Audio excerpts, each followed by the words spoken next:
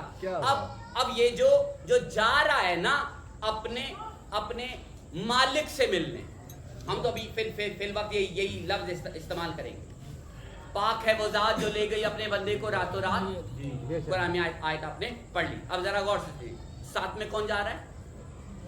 ایک جبرائیل اور ایک سواری، دونوں کا جانا ضروری نہیں تھا، لیکن عدل نے کہا لے کر جاؤ۔ عدل کا تقاضا تھا ساتھ میں لے کر جاؤ۔ اب جب ساتھ لے کر گئے تو چلتے چلتے پہلا آسمان آیا، دوسرا آیا، تیسرا، یہ ساری چیزیں عبور کی۔ وہ براق ساتھ چلتا رہا، وہ جبرائیل ساتھ چلتا رہا، لیکن ایک مقام آیا جہاں پر جبرائیل نے قدم بوسی کرتے ہوئے کہا یا رسول اللہ اس سے آگے نہیں جا سکتا۔ کیوں؟ اگر ایک قدم بھی آگے جاؤں گا تو پر جل جائیں گے، یہ میری حد ہے۔ اب یہ کس مخلوق کی حد ہے؟ اللہ نے کائنات میں بہتوں طریقوں سے مخلوق کی حد بتا دی، اس سے آگے نہیں آ سکتے۔ ہے سمجھ میں آ رہی بات ہے؟ نہیں، موسیٰ کوہ طور پہ جا رہے تھے، اللہ نے کہا یہ پاک جگہ ہے، اپنی نالین اتار کر آؤ۔ حد ہے موسیٰ کی۔ جبرائیل سے کہا اس سے آگے ایک قدم لے کر جاؤ گے تو پر جل جائیں گے۔ موسیٰ اپنے ساتھ 40 لوگ لے کر گئے، وہ سارے مر گئے، حد عبور کی تھی نا۔ اب یہ جو مرے اور بے ہوش ہوئے یہ ثابت کر رہے تھے یہ مخلوق تھے۔ جبرائیل کا رکنا بتا رہا تھا کہ یہ مخلوق تھے، براق کا رکنا بتا رہا تھا یہ مخلوق تھے۔ رسول خدا نے رکنا چاہا، اللہ نے کہا رکنا نہیں، تو مخلوق تھوڑی نہ ہے۔ سمجھ میں آ رہی بات؟ یعنی اب تو نے رکنا نہیں کیونکہ تو مخلوق تھوڑی نہ ہے۔ سمجھ میں آ رہی بات؟ یعنی اب اپنے عقیدے سے جہاں جا بیٹھیے گا وہاں پر سوچنے پہ مجبور ہونا، سوچنا، خود سے سوال کرنا۔ جب اللہ کہہ رہا ہے نالین کے ساتھ آ تو خود سے ایک سوال تو بنتا ہے نا کہ یہ خالق ہے، مخلوق ہے، کون ہے؟ سمجھ میں آ رہی بات؟ اب ذرا غور سے سنیے گا۔ ایک پردہ قدرت ہے، پردہ قدرت کے پیچھے نہ جانے کون ہے۔ فی الوقت یہ ممبر اجازت صرف اسی بات کی دے رہا ہے کہ ہم عرض کریں آپ کے سامنے کہ پردہ قدرت کے پیچھے نہ جانے کون تھا، لیکن آیت کا پورا جسم تھا وہاں پر۔ سمجھ آ رہی بات؟ آیت کا پورا جسم تھا کہ تمہارے مالک بس یہی ہیں، پردے کے پیچھے، پردے کے آگے۔ اب ذرا غور سے سنیے گا، غور سے سنیے گا۔ یہ پردہ قدرت ہے جس سے کوسوں پیچھے جبرائیل روک دیا گیا۔ کیا قصور تھا جبرائیل کا؟ کیا گنہگار تھا؟ خطاکار تھا؟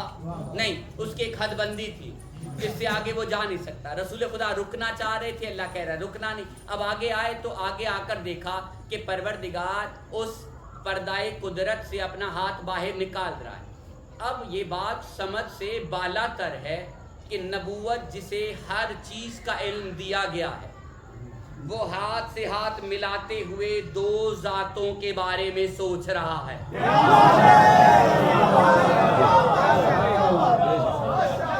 اب نہ جانے آپ کے دلوں میں، آپ کے ذہنوں میں علی اور جلی کے بارے میں کیا تصور بن رہا ہے، لیکن ایک بات عرض کرنا چاہ رہا ہوں کہ نبوت نے عدل کو سامنے رکھتے ہوئے دونوں کے بارے میں سوچا کہ ہے تو خدا، مل تو علی رہا ہے۔ سمجھ آئی بات؟ یعنی سمجھ میں آ رہی بات؟ اب ذرا جہاں جہاں بیٹھیے گا وہاں پر خود سے سوال کیجئے گا، ایک دوسرے سے سوال کیجئے گا کہ اگر یہ مخلوق ہے تو پردے کے پیچھے کیسے؟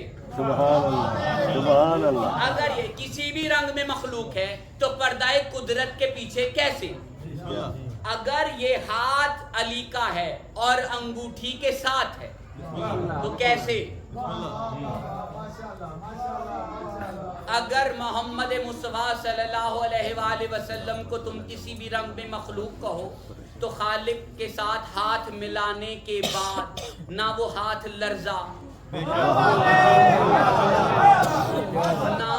نہ وہ ذہن بہکا، تو مجھے بس اتنا بتا دو کہ اگر کسی بھی رنگ میں وہ مخلوق ہے تو یہ کیسی مخلوق ہے؟ سمجھ میں آ رہی بات؟ اب ہم انشاءاللہ کل اس سے آگے ضرور باتیں کریں گے، فی الوقت ہم اتنی ہی بات کر پائے، ایک مرتبہ مل کر صلوات پڑھ لیجیے۔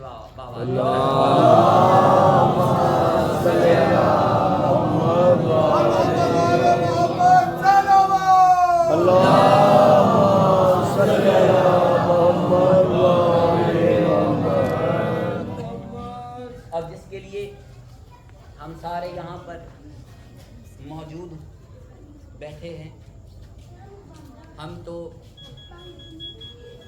زہرا کے بیٹے کو پرسہ دینے کے لیے آئے۔ حسین ابن علی نے مدینہ چھوڑا، مکہ آئے، احرام میں لوگوں کی چھپی ہوئی تلواریں دیکھی تو حج کو عمرے میں تبدیل کیا، تو ایک سفر آگے جاری کیا۔ راستے میں ایک خبر ملی کہ مسلم بن عقیل کو شہید کر دیا گیا۔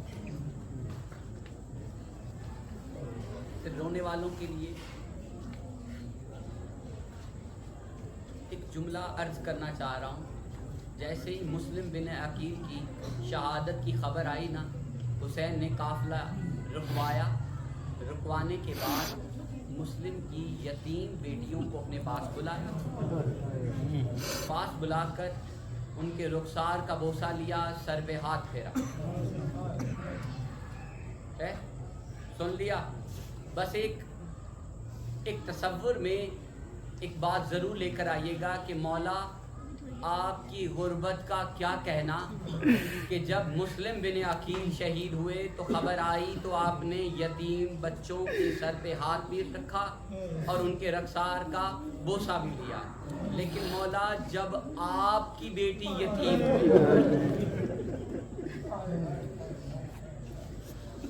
لوگوں نے ہاتھ رکھا لیکن تماچے کے طور پر۔ جملہ سنو گے؟ حسین آگے چلے تو ہر کے قافلے نے روکا۔ ہر کے قافلے نے جب روکا، حسین نے کہا روکنے کی وجہ کیا ہے؟ اس نے وجہ بتائی کہ حاکم وقت نے کہا ہے کہ یا تو آپ کو گرفتار کر کے ان کے پاس لے جاؤں، اگر آپ مزاحمت کریں گے تو یہیں پر آپ کا قتل کر دیا جائے گا۔ ہم نے مجلس میں عرض کیا نا کہ حسین جیسی ذات یا رحمان ہے یا رحیم ہے، تو ایک بات عرض کرنا چاہ رہا ہوں، جو قید کرنے کی بات کر رہا ہے یا قتل کرنے کی بات کر رہا ہے، حسین نے کہا تم پیاسے لگتے ہو، پہلے پانی پی لو۔ جملہ سنو گے؟ حسین کے پاس بہت سے غلام ہیں جو خود کو حسین کے غلام کہتے ہیں، لیکن پانی پلانے کے لیے حسین نے انتخاب کیا غازی عباس کا۔ کہا عباس اس سارے لشکر کو پانی پلاؤ۔ مولا عباس نے مشکیزے کے منہ کھولے اور سب کو پانی پلانا شروع کیا۔ سب نے پانی بھی پیا، اپنے منہ پہ بھی پانی ڈالا۔ جب ٹھیک طرح سے سیراب ہو گئے، مولا عباس آئے، آ کر کہا مولا سب نے پانی پی لیا۔ مولا نے کہا ان کے گھوڑے بھی پیاسے ہیں، اور ایک طریقہ کار بتایا کہ عباس گھوڑے جو ہے وہ جب پانی پی لیتے ہیں نا تو ان کو 2 بار پلانا پڑتا ہے۔ جب گھوڑا پانی پی لے تو اس کے بعد پھر بھی اس کے سامنے پانی رکھنا ہو سکتا ہے وہ پھر بھی پیے. ان کے گھوڑوں نے پانی بھی پیا. اس کے بعد مولا کے حکم سے گھوڑوں کے سموں پر بھی پانی ڈالا گیا. لیکن ایک سوال ہے صرف رونے والوں کے لیے کہ مولا یہ جو پانی پلا رہا ہے نا ان کو، اس کا نام ہے غازی عباس. چند روز کے بعد یہی غازی تیری اولاد کے لیے پانی لینے جائے گا، یہ تیر ماریں گے. مولا اتنا رحم. اور یہ بات یاد رکھنا کہ میرے مرنے کے بعد کوئی بھی سرزمین پہ آئے اسے کم از کم 3 دن کے لیے مہمان رکھنا، اسے پانی پلانا، غذا مہیا کرنا اور اسے بتانا کہ تمہارے غریب امام کی قبر وہ ہے. اب مولا نے ایک جملہ کہا کہ جوانوں واپس جاؤ اور اپنی عورتوں کو بھیجو. عورتیں آئیں. امام حسین نے کہا کسی وجہ سے اگر تمہارے مرد ہماری قبریں نہ بنا پائیں تو تم پانی بھرنے کی غرض سے نہر فرات پر آنا، پانی بھر لینا اور بھرنے کے بعد جب گزر ہو ہمارے لاشوں کے قریب سے تو مٹی ہمارے لاشوں پہ پھینک جانا. میں غربت بیان کر رہا ہوں حسین ابن علی کی، بس ایک جملہ سننا. کہا جب جا رہے ہو تو جاتے ہوئے اپنے بچوں کو بھیجنا. جب بچے آئے امام حسین نے کہا کہ بچوں مجھے اتنا بتاؤ تم کبھی یہاں پر آتے ہو؟ کہا ہم آتے ہیں. کیا کرنے آتے ہو؟ ہم کچھ دیر کھیلنے کے لیے آتے ہیں. کہا کیا کھیلتے ہو؟ کہتے ہمارا کھیل بس اتنا سا ہے، ہم مٹی اٹھاتے ہیں ایک جگہ سے دوسری جگہ پھینک دیتے ہیں. امام حسین نے غربت کے مقام میں کہا کہ اگر تمہارے ماں باپ ہمارے لاشیں دفن نہ کر سکے تو تم ہماری قبروں کے پاس آنا، ہمارے لاشوں کے پاس آنا، زمین سے مٹی اٹھانا اور ہمارے لاشوں پہ گرا دینا. تمہارا کھیل ہو جائے گا، ہماری قبریں بن جائیں گی. لعنت اللہ علی قبر